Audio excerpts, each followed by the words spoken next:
मेरी बेटी दिन रात काम करती थी। कंपनी का हर डेडलाइन वो पूरा करती थी, हर डिमांड वो पूरी करती थी। दिन रात मेहनत करती थी।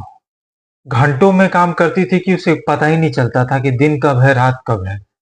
1 बजे रात को भी उठ के काम करती थी। और काम करते करते वो थकी नहीं, वो मर गई। एन्ना अगस्टीन की ये कहानी है, जो उनकी माँ अनीता अगस्टीन बता रही हैं एक ईमेल लिख के। और ये किस कंपनी को ईमेल लिखा जा रहा है? EY, Ernst and Young company, जो पुणे में है। शायद भारत की सबसे बड़ी कंपनियों में से एक है अकाउंटिंग की।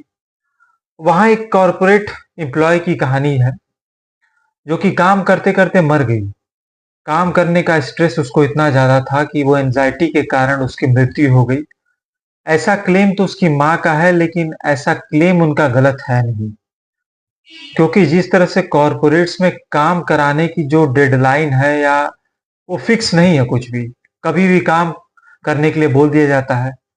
अन्ना अगस्टीन के साथ भी यही था। उसके मैनेजर उसे 1 बजे फोन करते थे और बोलते थे कि तुम्हें काम करना है, तुम्हें हमारी डिमांड्स पूरी करनी है। और वो ये भी बोलते थे कि 12 घंटे काम करना तो मिनिमम है, इतना तो हमें काम करना ही चाहिए। लगता है कि नारायण मूर्ति के वो रिश्तेदार थे। नारायण मूर्ति ने कहा था ना कि हम भारतीयों को 70 घंटे काम करने की जरूरत है। काम करने की जरूरत है भारतीयों को, क्योंकि हम भारतीय आलसी जरूर है, पर इतना काम करने की जरूरत नहीं है कि हम मशीन से भी आगे निकल जाए। और मशीन भी इतना काम करती है तो टूट फूट जाती है, खराब हो जाती है। हम तो इंसान हैं। तो नारायण मूर्ति को समझ में आ रहा होगा कि भारत में अगर ऐसा इतना काम किया जाएगा, वो भी अगर टॉक्सिक कल्चर के बिना, तब तो पॉसिबल है। लेकिन ऐसा टॉक्सिक कल्चर में रह के काम किया जाए, 1 बजे उठ के 2 बजे, तो यही हाल होगा। शायद भारत के कॉरपोरेट्स में इतना काम क्यों दिया जा रहा है, डेडलाइन से ज्यादा काम क्यों दिया जा रहा है। और शायद कॉरपोरेट में अब शिफ्ट नहीं रह चुकी है। अगर आप कहते हैं कि मेरी 8 घंटे की शिफ्ट है, तो वो 8 घंटे की है ही नहीं। आप पक्का 9-10 घंटे ज्यादा काम करके जाते होंगे। क्यों? क्योंकि ज्यादा काम करना है ना, ज्यादा काम करके ही सफलता मिलेगी। और बड़े बड़े इन्फ्लुएंसर नारायण मूर्ति जैसे ही बोल रहे हैं कि हम ज्यादा काम करेंगे तभी हम प्रोडक्टिविटी लाएंगे, देश में ग्रोथ होगी, देश की इकोनॉमी बूस्ट होगी। इकोनॉमी तो बूस्ट नहीं हो रही है, हमारा मोराल जरूर डाउन हो रहा है। और शायद ये हाल देख के तो लोग कॉर्पोरेट कंपनी छोड़ना स्टार्ट कर दें, और छोड़ भी देना चाहिए।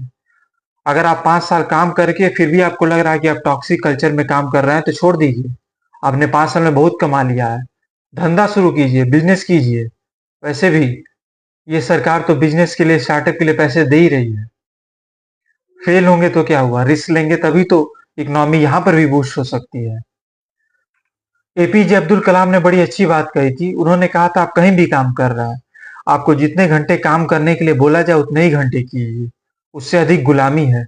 तो भारत तो पहले से ही गुलाम था अंग्रेजों का, अब कॉरपोरेट्स का गुलाम बनते जा रहा है। और हम बोलते हैं कि हम आजाद हैं। कहाँ से आजाद हैं?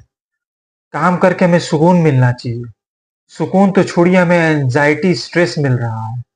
और यही ज्यादा से ज्यादा काम करेंगे, एंजाइटी होगी, स्ट्रेस होगी, फिर हार्ट अटैक की कोई उम्र नहीं रह जाएगी। फिर 25 में भी हार्ट अटैक आ सकता है, 30 में भी आ सकता है।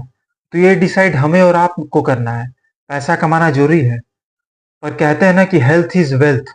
तो सबसे बड़ा वेल्थ जो है यहाँ हेल्थ ही है।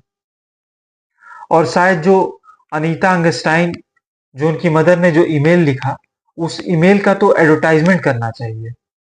और कॉर्पोरेट्स में ये एक टर्म एंड कंडीशन बनाना चाहिए